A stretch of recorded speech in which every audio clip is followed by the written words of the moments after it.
Hi everyone, Agnes here. Now, in this video, I'm going to address a lot of the questions that were in the Q&A about relationship, specific person, that I never got to answer, and I'm now going to go through the chat for some of those questions for you.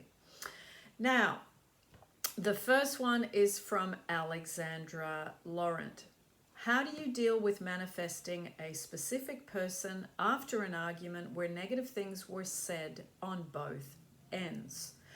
Well, if we are in that argumentative state, Alexandra, the way to deal with moving on and manifesting a specific person is you have to sweep your side of the street. Okay, what do I mean by that?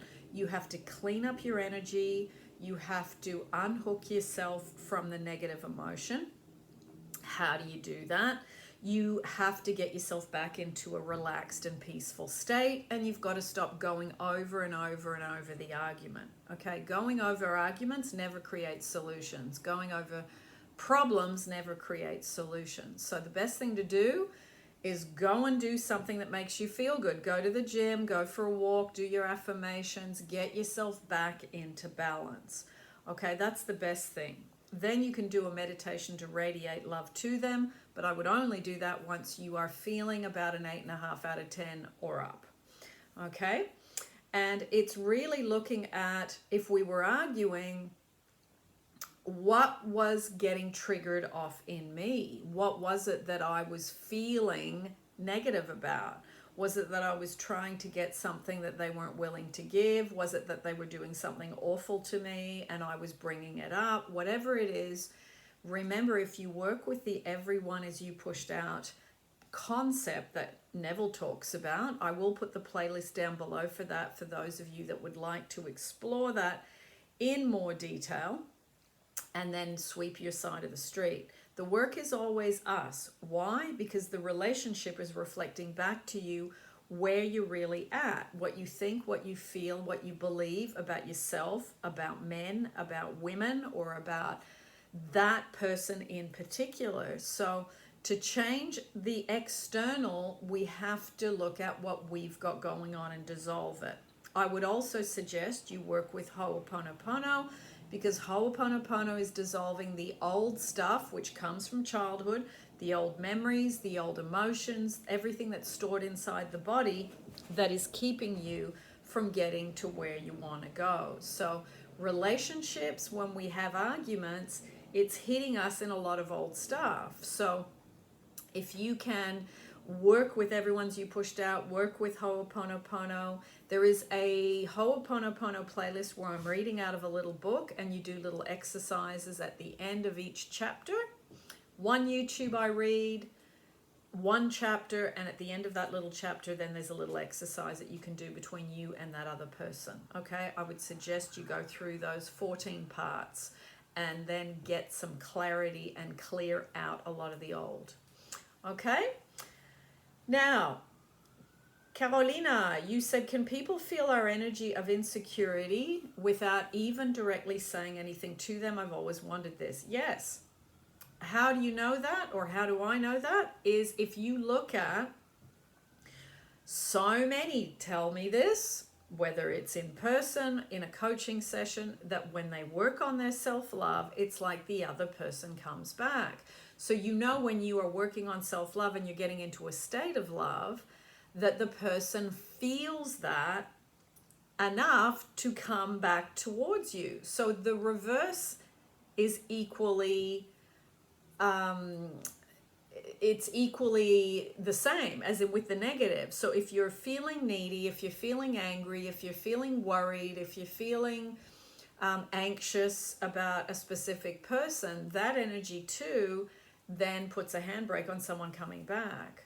Okay, so it's clearing our stuff mentally, emotionally, and then getting it out of the body. The body is like a suitcase and it holds a lot of these emotions. Okay, so energy is not static, it moves. So it's either going one way or the other, in the positive, in the negative, depending on what you're doing mentally and emotionally. So if you can change what you're doing here and now, irregardless if someone's in another country or in another city or down at the end of the road, it really doesn't matter, because it's the energy of stopping, repelling, or pulling towards. Okay, so if you can really work on your stuff, getting yourself more into a state of love, then that's how it comes back to you. The person, the communication, the connection, the contact, the fun,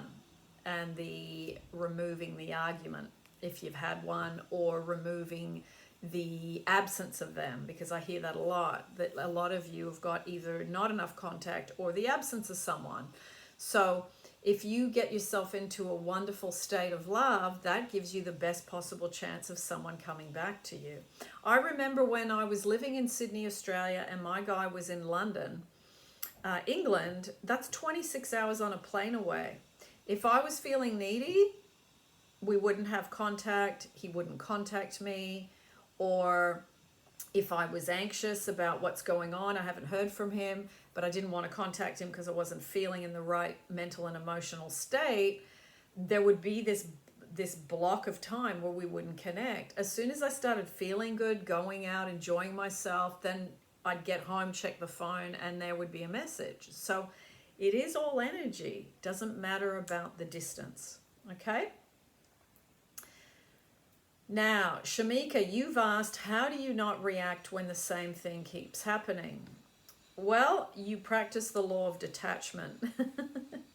If you go to Google, put the law of attachment, you'll see and go through what that actually is. I don't think I've actually done, no, hang on, I have done some things on detachment. I'll put the links to the YouTubes down below for you.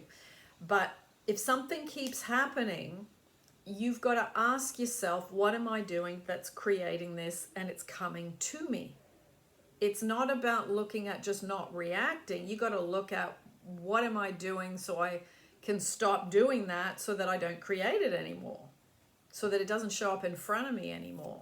Remember the everyone's you pushed out principle. We have stuff inside us from childhood, our thoughts about men, our feelings about certain people, certain men, and when those things are still in our psyche, in our emotional body, then we keep getting reoccurring patterns and reoccurring things that we perhaps don't like. So rather than just looking at the surface of how do I not react, look at, what have I got within me that this is happening over and over again, and what can I do to clear it so that it no longer occurs, so that I no longer have to think about not reacting. Okay, so I don't want to make these videos too long. I'll do another one in the next couple of days, but this one hopefully will get you started. And thank you for your questions, everyone. I will be continuing to do some lives, and usually the topic is SPs and relationships, brand new or exes, you know the story. So I will continue with these questions and Q&As live, and I will live Q&A on YouTube, and I will also, when there's lots of questions that I haven't got to, I will go back through the chat for those of you that have put them up in the chat and go through them for you. I'm also going through the community post where I asked you what you wanted me to do and what questions you wanted me to answer. Again, it was a lot about SP stuff. So I will go through those and continue to go through those in the coming months for you here on YouTube.